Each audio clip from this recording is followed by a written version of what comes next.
श्रीराम. नमस्कार. आज 8 डिसेंबर 2020. आजपासून ज्ञानेश्वरी हा विषय आणि पसायदान, मुख्यत्व पसायदान हा ज्या ओव्या आहेत याचं विश्लेषण आपण बघणार आहोत. पण त्याचबरोबर ज्ञानेश्वर महाराजांचा जीवनपट हाही एका बाजूनी त्याला अनुषंगाने आपण पाहणार आहोत. एखादी गोष्ट जेव्हा चालू होते, एकतर तेव्हा त्याचं अध्ययन करायला लागतं किंवा कोणाकडनं तरी त्याचं ज्ञान हे घ्यायला लागतं. ज्ञानेश्वरी हा विषय जेव्हा मी डॉक्टरांकडं जायचो आणि 1996 साली जेव्हा डॉक्टरांकडे जायला सुरुवात केली आणि नंतर मला एक एक गोष्टीत जसं जसं डॉक्टरांनी प्रत्येक गोष्टीचा उलगडा करत गेले तसं त्यांनी एक एक पुस्तक की कुठलं वाचायला पाहिजे, कारण मी त्यांना विचारायचो की कुठलं पुस्तक वाचायला पाहिजे. मग त्यांनी मला योग वासिष्ठ सांगितलं, 2-3 पुस्तकं दिव्यस्पर्शी सांगितलं की हे वाचा, हे वाचा. आणि दिव्यस्पर्शी जेव्हा मी पुस्तक घेतलं श्रीयुत राम भोसले यांचं, आणि ते 1 दिवसात वाचून मी पूर्ण केलं. इतकं सुरेख पुस्तक आहे त्याच्या.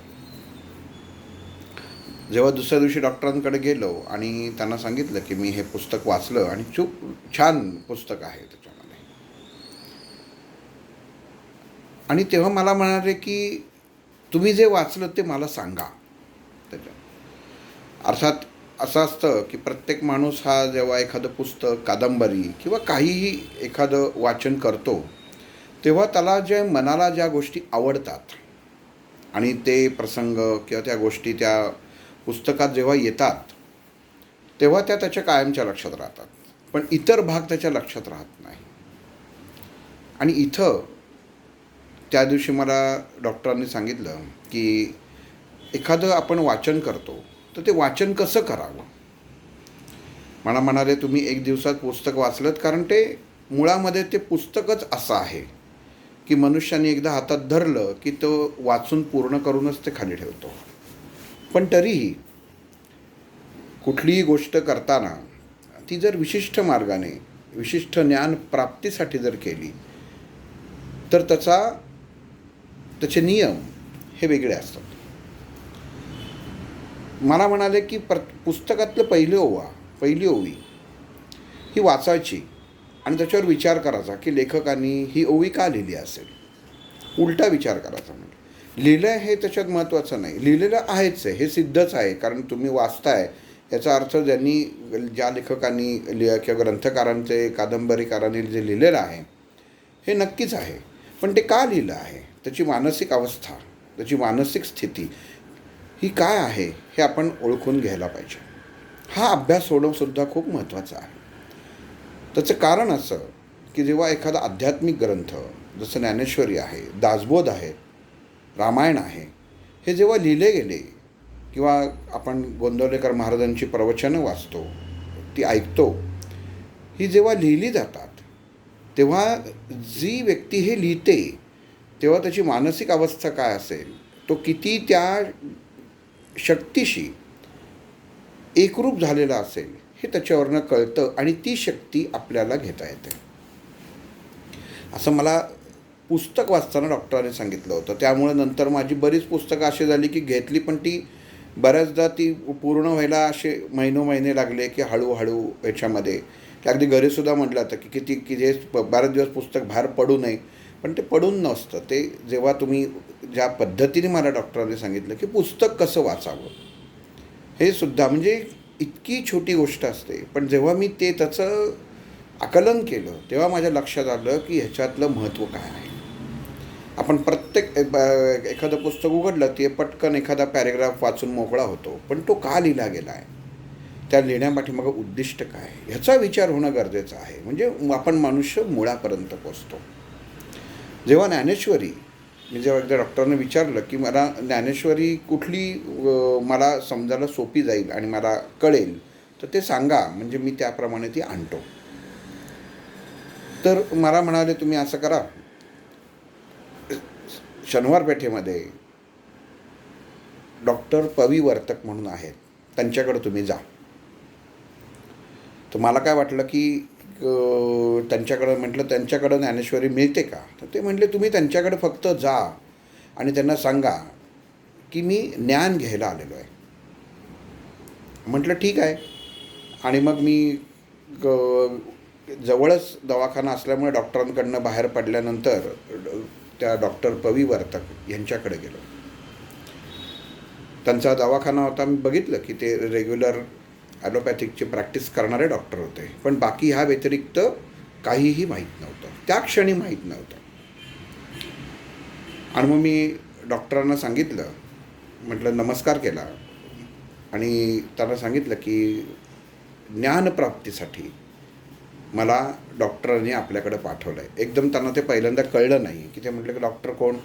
म्हटलं वैद्य श्रीयुत अशोक श्रीपाद भट यांनी पाठवलं आहे. तेव्हा ते म्हणाले, हो का, बरं. म्हणे काय ज्ञान प्राप्त करायचं तुला, असं त्यांनी मला त्यावेळी तो प्रश्न विचारला. म्हटलं मला वास्तविक ज्ञानेश्वरी चं एक ग्रंथ किंवा एक पुस्तक मला समजेल असं सोप्या भाषेत पाहिजे होता. तर त्यांनी मला सांगितलं, तुमचं नाव की यांच्याकडे जा आणि त्यांना सांग की मला ज्ञानदान करा. म्हणून मी आलो आहे. तर म्हणाले ठीक आहे. त्याच्यात मी इथं काही कीर्तनकार प्रवचनकार म्हणून बसलेलो नाही आहे. म्हणजे एक प्रकारे मला असं मनात वाटलं की ह्यांच्याकडे मला पाठवलं कशासाठी, की मला एकतर मला ज्ञानेश्वरी घ्यायची होती आणि मग डॉक्टरांनी यांना ह्या डॉक्टर पवी वर्तकांकडं का पाठवलं. आणि मला डॉक्टरांनी सांगितलं ठीक आहे आपण पाहू, किती दिवस जातोस तू त्यांच्याकडं, असं मला त्यांनी वर्तक डॉक्टरांनी विचारलं. म्हटलं झालं 3-4 वर्ष झाली जातो आहे त्याच्यामध्ये. तर म्हणजे 3 का 4? नाही म्हटलं 4 वर्ष होत आली. म्हणजे होत आली का झाली? तर म्हटलं तसं नक्की सांगता येतं. म्हणजे म्हटले नक्की सांगता येत नाही आहे ना, साधारण इथपर्यंत, असं नक्की सांगता येत नाही ना. क्या ज्ञान तुम्ही प्राप्त करणार? जर आपण एखाद्याकडं शिकायला जातो, एखाद्यांकडं ज्ञान घ्यायला जातो, तर तेव्हा आपण किती दिवस जातो, काय करतो ह्याची माहिती नको. आणि अशा माणसाला अशोकनी म्हणजे तेव्हा वयाने ते एक म्हणजे एकमेकांच्या बरोबरीत असेल, आध्यात्मिक दोघांचीही ताकद अशी होती की त्याचं वर्णन करणं म्हणजे चुकीचं आहे. आणि हे नंतर कळलं अर्थात. आपण तेव्हा मला असं वाटलं की म्हणजे आपण कुठंच नाही. आणि मग त्यांनी मला सांगितलं ठीक आहे, बघू आपण कसं काय करायचं ते. म्हणले मी सकाळी 9ला दवाखाना उघडतो. हे जे दार आहे आणि त्यांचा रस्त्याला लागूनच दवाखाना होता, हे दार उघडल्या तू मला समोर पाहिजेस. आणि ते समोर असा पाहिजेस की तू माझ्याकडं दरवाजाकडं तोंड करून पाहिजेस. मग गाडीवर रेंगाळत बसलायस, इकडं बघत बसलायस, तिकडं बघत बसलायस, हातात फोन धरून बसलायस. किंवा वास्तविक तेव्हा फोन नुकतेच सुरू झाले होते, त्यामुळे तसं हे नव्हतं, पण माझ्याकडे होता तेव्हा मोबाईल. पण त्यांनी सांगायचं त्याच्यामध्ये हे होतं म्हणून सांगतो आहे. इकडं बघत बस, तिकडं बघत बस, मित्रांबरोबर गप्पा मारत बस, काहीतरी वेड्यासारख्या कृती करत बस, गाणी म्हणत बस, हे असलं नाही पाहिजे. म्हटलं मी जेव्हा दार उघडीन तेव्हा तुम्ही सर्वसाधारण शांतपणे समोर उभं राहिलं पाहिजे आणि तुमची नजर माझ्या दरवाजाकडे पाहिजे. मी दरवाजा उघडला की न बोलता आत यायचं. आतमध्ये गेल्यानंतर त्यांची बाहेर पेशंटसाठी बसायची जागा होती आणि तिथनं आत म्हणाले की त्यांचं आतमध्ये त्यांची डॉक्टरांची केबिन होती. म्हणले मी रोज एक शब्द तुला सांगणार. तर म्हटलं बरं. आणि त्याच्यावरती तू 15 सेकंद ते 30 सेकंद ते वेळ मी ठरवणार. तुला शब्द सांगतानाच सांगणार, ह्याच्यावर एवढा वेळ बोललो, ते न थांबता तू बोलायचंस. तर म्हटलं मला कळलं नाही म्हणजे काय आहे ते, म्हणजे नक्की. आणि त्यांच्या इथं एक पाणी पिण्यासाठी तांब्या भांडं ठेवलं होतं. तर मला म्हटले असं उदाहरण सांगतो तुला मी, तांब्या भांडं त्याच्यात. तर ह्या तांब्या भांड्यावरती तू 30 किंवा 15 सेकंद मी सांगेन तेवढा वेळ तू बोलायचं. आणि तिथं कुठं मध्ये होता कामा नये. म्हणजे थोडक्यात कसं, की इथं हा तांब्या आहे, हा तांब्याचा रंग हा स्टीलचा आहे, पांढरा आहे, त्याच्यावर फुलपात्र ठेवलेलं आहे, ते ह्या रंगाचं आहे. आणि असं जसं माणसाचं होतं ना, तसं झालं की काही बोलायचं नाही, उठायचं आणि निघून जायचं. ती वेळ संपली आणि मी तुझ्याशी एकही शब्द बोलणार नाही. मी सांगेन तोवर तू हे करायचंस. आणि ज्या दिवशी मला वाटेल की ह्या पुढं तू इथं यायचं नाहीस, तर इथं दरवाजात तुझं थोबाड पण दाखवायचं नाही. बघा शब्द काय वापरला, इथं थोबाड पण दाखवायचं नाही. मुळामध्ये म्हणजे मला कळत नव्हतं की नक्की काय आहे. म्हणजे ज्ञानेश्वरीचं पुस्तक मी ग्रंथ ज्ञानेश्वरी काय आहे. ज्ञानेश्वरीला पुस्तक म्हणणं सुद्धा चुकीचं आहे, पण त्यावेळी माझ्या मनामध्ये तसे विचारच होते. तेच सांगतो आहे की ते म्हणलं की ठीक आहे आणि प्रयत्न करतो म्हटलं. मी आपला त्यांच्याकडनं निघालो, त्यांना नमस्कार केला. परत म्हणले नमस्कार वगैरे असं करायचे नाही काही त्याच्यामध्ये. एकदा केलाच चिकार झालं, 10-10 वेळा म्हणजे त्याच्यामध्ये त्याच गोष्टी मूर्खपणा करायचा नाही. म्हटलं बरं ठीक आहे. आणि मी तिथनं निघालो. म्हटलं उद्यापासून मी इथं सकाळी 9 वाजता आपल्याला दिसेल. ठीक आहे म्हणा. नाही दिसलास तरी काय मला म्हणे माझं काही बिघडत नाही. म्हटलं बरं. आणि 9 वाजून 1 मिनटं झालास की काय इथं पाऊस येतो आहे, इथं ऊनच जास्त लागते, तर नाही ही समोरची जागा, तिथं तू पाहिजेस उभा. म्हटलं बरं ठीक आहे. आणि मग मी तिथनं निघालो आणि डॉक्टरांकडे आलो आणि डॉक्टरांना सांगितलं की असं असं असं सगळं झालं. डॉक्टरांनी फक्त औषध कुठल्या तरी पेशंटचं बांधत होते, माझ्याकडे नुसतं बघितलं, हसले आणि म्हणाले ठीक आहे, आपण त्यांची भेट झाल्यानंतर आता तुम्ही या. पण म्हटलं अहो त्यांचा आणि आपला काय संबंध. म्हणजे तुम्ही तुमच्यापासून दूर करू नका त्यांच्यावर. या म्हणले, काळजी करू नका, मी आहे बरोबर काय. म्हटलं बरं. एक मनामध्ये मन माझं खट्टू झालं. कारण एखादं कसं असतं की आपण एखाद्याला जर समर्पित भाव केला तर तो इतका पाहिजे ना की त्याच्यामध्ये व्यसनच पाहिजे. म्हणजे बाहेर असून उपयोगच नाही. तुम्हाला गुरुचं व्यसनच हवं. माणसाला जशी इतर व्यसनं असतात, सिगरेट, दारू, तंबाखूचं, तसं गुरुचं हे व्यसनच हवं. त्याशिवाय माणूस काहीही करू शकत नाही. आणि त्याच्यासाठी तुम्हाला काहीही करायची तयारी हवी मुळातमध्ये. त्याच्यामध्ये का, कधी, कुठे, परंतु आपण तसं बिंबरूपीत बघितलं की दास व्हायचा प्रयत्न करा, शिष्य व्हायचा प्रयत्न करू नये. पण इथं मला माझे प्रश्नच हजारो असायचे.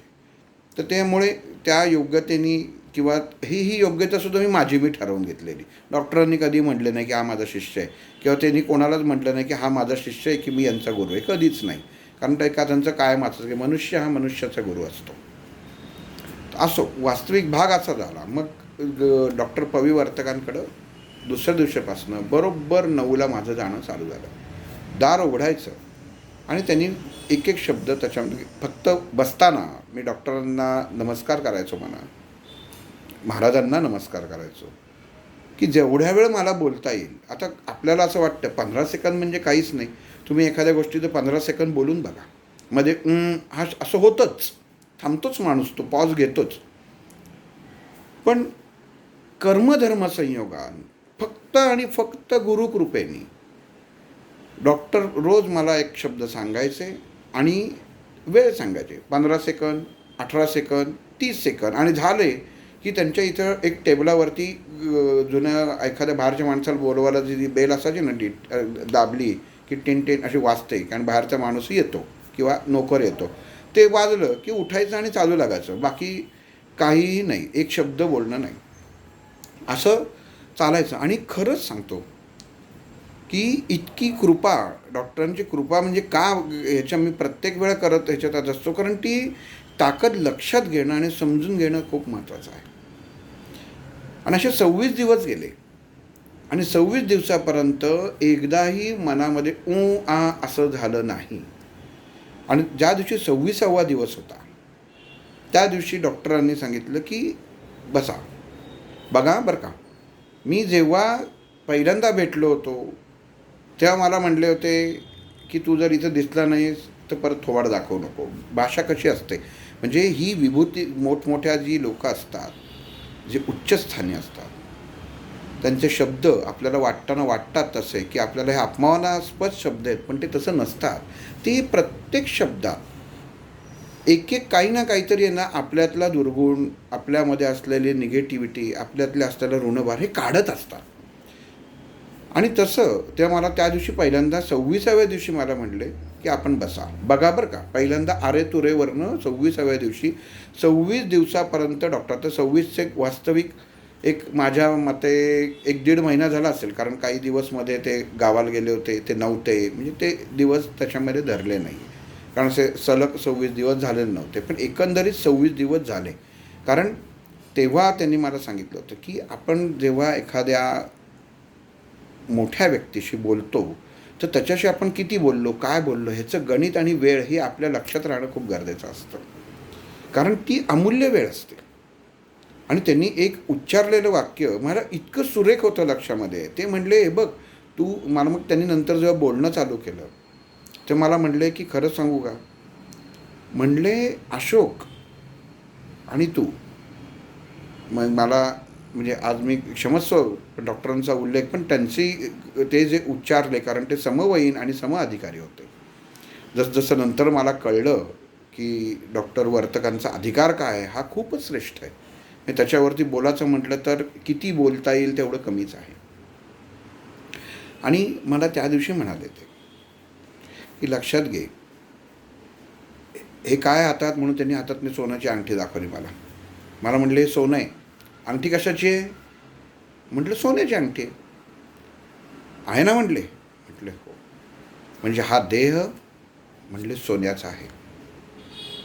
म्हटलं बरोबर, हा आपण म्हणतो की आयुष्यात सोनं झालं, म्हटलं देह हा सोन्याचा आहे, पण म्हणले ह्याच्यात जर हिरा बसवला, या अंगठीमध्ये हिरा बसवला, तर तू त्याला काय म्हणशील? सोन्याची अंगठी म्हणशील का हिऱ्याची म्हणशील? म्हटलं हिऱ्याची म्हणेन. मग म्हणले सोनं नाही आहे का तिथं? तर म्हटलं आहे. मग हिऱ्याची अंगठी का म्हणशील? तर म्हणाले ज्याचं मूल्य उच्च असतं त्याच्यापासनं त्या वस्तूची ओळख होते. सोनं असून, सोन्यानीच पकडलेलं असून त्या अंगठीला हिऱ्याची अंगठी म्हणतात, त्याच्यात सोन्याचा उल्लेखही होत नाही. तसंच म्हणाले हा मनुष्याचा देह आहे.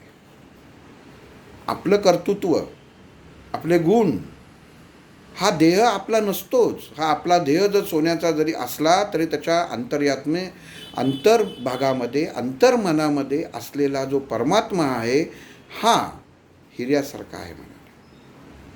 आणि त्यामुळं आपला देह, आज तू इथं मी तुला उभं का केलं आपणास?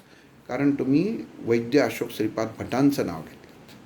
ते हिरा आहेत. तुम्ही जरी सोनं असलं तरी हिरा आहेत, पण म्हणजे उच्चार कोणाचा होणार? अंगठी हिऱ्याची. तसं मनुष्याच्या अंतर्मनामध्ये जो हिरा बसलेला आहे, जो परमात्मा आहे, त्याच्यावरनं देहाची ओळख होते म्हणले. मला असं एवढं म्हणाले. आणि वास्तविक एक एक गोष्टी सगळं रोज नवीन नवीन त्याच्यात चालू होतं. ज्ञानेश्वरीचा कुठं उल्लेखच नव्हता. म्हटलं काय गडबड काय आहे, घोटाळा काय आहे, मला काही शेवटपर्यंत कळत नव्हतं. आणि मग मला त्यावेळी त्यांनी जिथं त्यांचं ते पेशंट असतात तिथं झोपवलं. मला म्हटलं झोपा, शर्ट वर घ्या म्हटलं. शर्ट वर घेतला आणि डावा हात माझ्या कमरेखाली, बरोबर बेंबीच्या खाली, आणि उजवा हात बेंबीवर असा त्यांनी ठेवला. काय उच्चार केला मनामध्ये त्यांनी हे माहीत नाही. आणि म्हणाले चला पळा, आजपासून तुम्हाला ज्ञानेश्वरी तुम्ही जेव्हा आठवाल, तुमचं सद्गुरूंचं नाव घेऊन जेव्हा आठवाल, तेव्हा तुम्हाला ज्ञानेश्वरी प्रसंगानुरूप आठवेल. काय गंमत आहे बघा. म्हणजे माझ्या मनामध्ये तेव्हा गंधच नव्हता की काय आहे आणि काय नाही. अभ्यास जरूर करा, पण तुम्हाला आठवा. मी आपला विचार केला की इथं या बेंबीवर हात का ठेवला, काय त्याच्यामध्ये. म्हटलं एक प्रश्न, आज तुम्ही प्रश्न विचारू शकता. म्हटले काय केलं मला कळलं नाही. म्हटले नाभीच्या खाली मणिपूर चक्र असतं. मणिपूर चक्र म्हणजे योगाभ्यासामधलं तिसरं चक्र.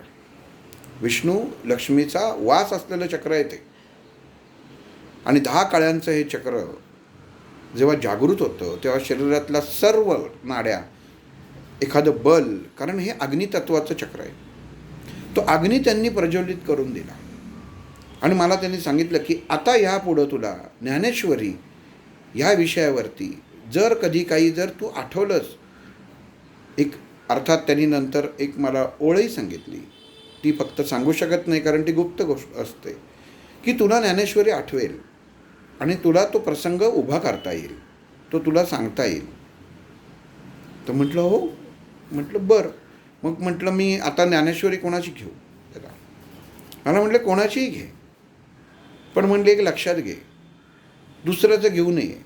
दुसऱ्याचा शर्ट किती दिवस घालणार?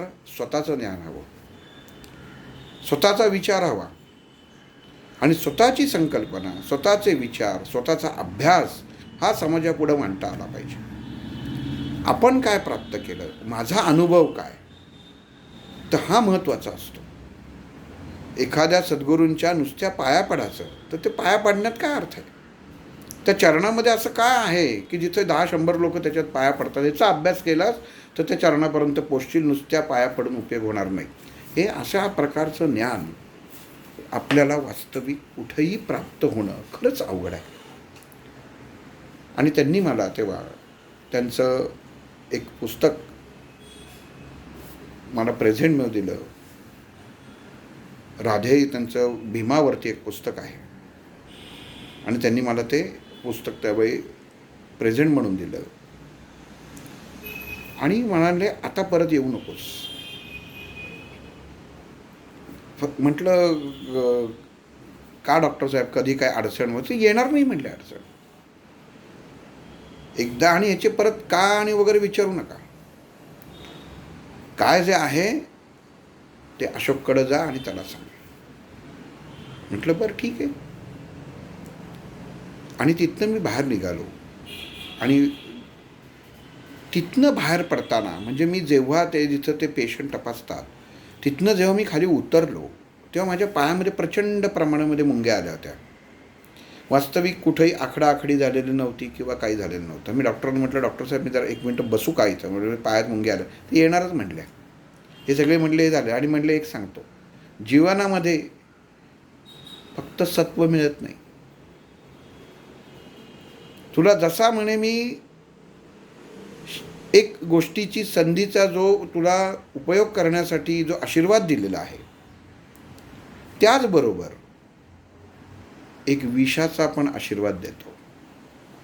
म्हटलं सांगा काय?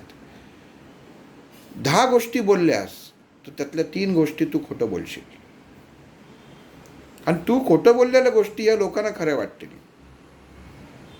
पण त्या अध्यात्माच्या दृष्टीने तू बोलू शकणार नाहीस. वास्तविक मला तेव्हा काही डोक्यावरनं सगळ्या गोष्टी जात होत्या. म्हटलं मला काहीच कळलं नाही, कारण तेव्हा एक मला संधी होती, त्याच दिवशीच फक्त संधी होती की मी त्यांना काही विचारू शकतो. म्हटलं मला काही कळलंच नाही याला. मला म्हणाले एखादं जर भांडं घासाचं असेल आणि जर त्याला लोणी लावलं आणि लोण्याने जर घासाला गेलं तर ते घासलं जाईल का? तर म्हटलं नाही जाणार, उलट अजून बुळबुळीत होईल. बस म्हटले. लोणी हे सत्व आहे आणि शरीर हे भांडं आहे. हे जेव्हा शरीर लोणी जर त्याच्यावरती फिरवलं आणि जर दुसऱ्याने ते पकडायचा प्रयत्न केला तर त्याच्या हातातनं ते सटकेल, म्हणून त्याच्यासाठी म्हणले विषच लागतं. हे सत्व जेव्हा साफ करायचं जरा झालं तर त्याला म्हणले साबणच लागतो. म्हणजेच काय झालं, त्याला स्फोटकच लागतं, त्याच्यात ॲसिडच लागतं. जेव्हा त्याला लागेल तेव्हाच ते सत्व बाजूला होतं आणि त्याला तुम्ही स्वच्छ म्हणता. काय ज्ञान आहे बघा. ज्यावेळी मनुष्याला ज्ञान प्राप्त करायचं असेल तेव्हा तुला नुसतं सत्वगुण नाही तर त्याच्याबरोबर तुम्हाला वाईट शक्ती पण बरोबर तुम्हाला घेऊन जायला लागतं, कारण ती वाईट शक्तीच माणसाला स्वच्छ करते. काय गंमत आहे म्हणजे मला त्या उदाहरणाने त्या दिवशी फार एक वेगळाच आपण म्हणतो ना की एखाद्या आयुष्यामध्ये एखादं उदाहरण असं असावं की त्यांनी माणसाला तो इंग्लिशमध्ये टर्निंग पॉईंट म्हणतात की तसा तो असावा, की इतकं सात्विक लोणी पण भांडं साफ करू शकत नाही, उलट भांडं खराब करतं बघा. आणि ते जर आपल्याला पकडायचं झालं तर त्याच्यासाठी आपल्याला साबण पाहिजे, स्फोटक पाहिजे, कारण प्रत्येक साबण हा एक प्रकारचा स्फोटकच आहे. आणि ते लावल्यावरती ते सत्व नाहीसं होतं. म्हणजे काय ते म्हणले की जर 10 पैकी 90% खरं झालं तर त्याला असेल तर त्याला 10% खोट्याची किनार ही लागतेच भगवान श्रीकृष्णाने भगवद्गीतेत ते म्हणले तेव्हा सांगितलेलं आहे की चांगल्या गोष्टीसाठी जर खोटं बोललं गेलं तर ते चांगलंच धरलं जातं. म्हणून अध्यात्मामध्ये तू खोटं बोलू शकणार नाहीस, पण सर्वसामान्य जीवनामध्ये ह्याचा आधार तुला, हा शापच मी तुला देतो आहे आणि जाऊन सांगा शकला, तोही बाजूला करू शकणार नाही. म्हटलं बरं. एवढं बोललो. त्यांनी डोक्यावरती हात ठेवला. पाठीमागं त्यांनी तेव्हासुद्धा ते म्हटलं की एक ह्या जीवनात डॉक्टरांमुळं काय काय प्राप्त झालं आहे हे सगळंच शब्दात सांगणं अवघड आहे. आणि तिथनं निघालो आणि डॉक्टरांकडे जेव्हा आलो, डॉक्टरांना म्हटलं की त्यांच्याकडे गेलो. ते म्हणले कळलं आहे मला. म्हटलं तुमचा काही फोन झाला का? बघा बरं का, किती मूर्खपणा. डॉक्टरांच्या खाली दवाखान्यामध्ये फोन नव्हताच. म्हणजे डॉक्टर वर्तकांकडनं आमच्या भट डॉक्टरांच्या दवाखान्यात जायचा रस्ता 5 मिनिटाचा. आणि तिथं आलो आणि त्याच्यानंतर त्यांना मी एवढं सांगितलं की त्यांच्याकडे जाऊन आलो आणि ते काय सांगणार, ते काय बोलले हे मी म्हणणार, तेव्हा ते म्हणले नका सांगू, माहिती आहे मला, ज्ञानेश्वरी कळली. अहो म्हटलं खरंच की तो विषय राहिलाच बाजूला, ज्ञानेश्वरीचं त्याच्यामध्ये प्रयत्न करून बघा म्हटले. आणि मग खरंच त्या दिवसापासून मला असं अहंभावाने सांगत नाही त्याच्यामुळे की ज्ञानेश्वरीचे प्रसंग आणि हे ह्या दोघांचंही नाम घेतलं आणि त्यांनी दिलेलं एक विशिष्ट तो शब्द आहे, मंत्र टाईप शब्द आहे, तो उच्चारला की ती ज्ञानेश्वरी समोर उभी राहते. आणि तेव्हाच मला डॉक्टर वर्तकांनी सांगितलं होतं, कधीही अध्ययन सर्वाचं करावं पण ज्ञान वाटताना आपलं पाहिजे. कणिकेच्या पोळ्या सगळ्यात स्त्रिया एकाच ठिकाणून कणिक घेतात, पण सर्वांच्याच पोळ्या व्यवस्थित सारख्या लुसलुशीत होतातच असं नाही. त्यांना जसं करायला लागतं, मनामध्ये जसे गुण असतात तसं ते अन्नात उतरतात. तसंच ज्ञानाचे गुण, आपण ज्ञान जे घेतो ते सर्व हे आपल्याला परत देताना आपल्या विचारांनी परत द्यायला पाहिजे. हे ज्ञानेश्वरीचं निरूपण सांगताना किंवा पसायदानाचं जेव्हा निरूपण लिहिलं तेव्हा या गोष्टींचा मला खूप उपयोग झाला की ज्ञानेश्वरी आज तुम्ही म्हणाल की ज्ञानेश्वरीचा विषय चालू करताना हे ह्याच्यात असं भरकटत का झालं, कारण मुळात जिथनं अभ्यास झाला, जिथनं गाभा आहे, हा समोरच्याला सांगणं हे माझं काम आहे. हे कळलंच पाहिजे की जीवनामध्ये आपण जेव्हा आध्यात्मिक गोष्टी एखाद्याला सांगायचा प्रयत्न करतो तर तेव्हा आपल्याला काय समजलं. मला तेव्हा दुसऱ्या गोष्टीचा अर्थ लागला की डॉक्टर मला का सांगायचे की पुस्तकाची एकच ओवी वाच, त्याच्यानंतर वाचू नकोस, त्याच्यावर तू विचार कर की ही का लिहिली गेलेली आहे. हे खूप महत्त्वाचं. आणि याचा मला आजपर्यंत इतका फायदा झालेला आहे की जे काही प्राप्त होतं, म्हणजे डॉक्टरांची खरंच कृपा आहे की त्यांना नुसतं आवाहन केल्यावर येतं. बऱ्याच जणांना एक खोटं वाटतं की काय त्याच्यामध्ये डॉक्टर, पण नाही, ती तुम्ही त्याच्यामध्ये व्यसनच सांगितलं ना की ते व्यसनच हवं, त्याच्याशिवाय तुम्हाला होत नाही. तुम्ही ज्या दिवशी स्वतःला वेगळं कराल त्याच्यापासून तेव्हा तुम्ही समाप्त, तेव्हा तुम्ही संपला, तुमचं अस्तित्वच राहत नाही. आणि इथं ज्ञानेश्वरी सांगताना जेव्हा ही गोष्ट मला आपल्याला एवढ्यासाठी सांगायची वाटली की जे काही त्याच्यामध्ये निरूपण होणार आहे की याच्यामध्ये मी काय विचार केलेला आहे, मी कुठल्या अँगलनी विचार केलेला आहे, हे मी आपल्यासमोर मांडणार आहे. जेव्हा आता आपण मूळ मुद्द्यावरती येऊ की ज्ञानेश्वरीवरती येऊ. आज जास्त वेळ बोलणं होणार नाही, कारण रेकॉर्डिंग शेवटी कसं आहे की हे पुढं अपलोड होत नाही. तर ज्ञानेश्वरी ही जी चारही भावंडं आहेत, निवृत्ती, ज्ञानेश्वर, सोपान, मुक्ताबाई, या जीवनाच्या या ज्या अवस्था आहेत आणि ह्या अवस्था काय आहेत हे आपण ह्या ज्ञानेश्वरीच्या माध्यमातून पाठणार आहोत. ज्ञान, तुकाराम महाराजांनी ज्ञानेश्वरांबाबत एक वाक्य म्हटलेलं आहे, ज्ञानी यांचा राजा गुरु महाराव, म्हणती त्यास ज्ञानदेव. बघा, शब्दात इकडं तिकडं त्याच्यामध्ये तुम्ही म्हणा असं कुठं म्हटलं आहे, ज्ञानी यांचा राजा गुरु महाराव, म्हणती त्यास ज्ञानदेव, असं त्याचं दुसऱ्या अर्थाने सुद्धा होऊ शकतं नाही. ज्ञानी यांचा राजा म्हटलं आहे तुकाराम महाराजांनी, ज्ञानाचा राजा. भगवद्गीतेमध्ये 700 श्लोक, एवढे अध्याय भगवद्गीतेचे 18 अध्याय सांगून भगवंतांनी जेव्हा अर्जुनाला हे सांगितलं भगवद्गीता आणि नंतर जेव्हा अर्जुनाच्या लक्षात आलं, श्रीकृष्णाच्या लक्षात आलं की सर्वसामान्य लोकांपर्यंत हे ज्ञान कसं पोचणार. देववाणीमध्ये भगवद्गीता सांगितली गेली, पण ही देववाणी इतर माणसांना मी कशी पोचणार. समोर खायला आहे पण काय खायचं, समोर वाचायला आहे पण कसं वाचायचं, हातात आहे पण त्याचं आकलन कसं करायचं. दिसतंय कळतंय की हातात ग्रंथ आहे, याच्यात अध्यात्म रचलेलं आहे, याच्यात अध्यात्म लपलेलं आहे, ह्याच्यात ज्ञानाचा सागर आहे, पण ते जर कळतच नसेल तर ते ज्ञान काय कामाचं आणि ते पुस्तक आणि तो ग्रंथ तरी काय कामाचा. आणि मग ज्ञानेश्वरांनी, निवृत्तीनाथांनी जेव्हा ज्ञानेश्वरांना सांगितलं की सर्वसामान्य लोकांना कळेल असं, अशा शब्दात तू ह्याचं निरूपण सांग. त्याला ज्ञानेश्वरी म्हणतात. 9,000 ओव्यांचं हे निरूपण आहे. आणि हे पसायदान म्हणजे त्या 1,000 ओवीमधली ओव्या आहेत ना, त्यातली एक ओवी म्हणजे पसायदानातली एक ओवी आहे. म्हणजे गंमत बघा, सारांश काढायचा एखाद्या गोष्टी म्हणजे सत्व किती पाहिजे की त्या सत्वामध्ये एका ओवीमध्ये 1000 ओव्यांची ताकद असावी.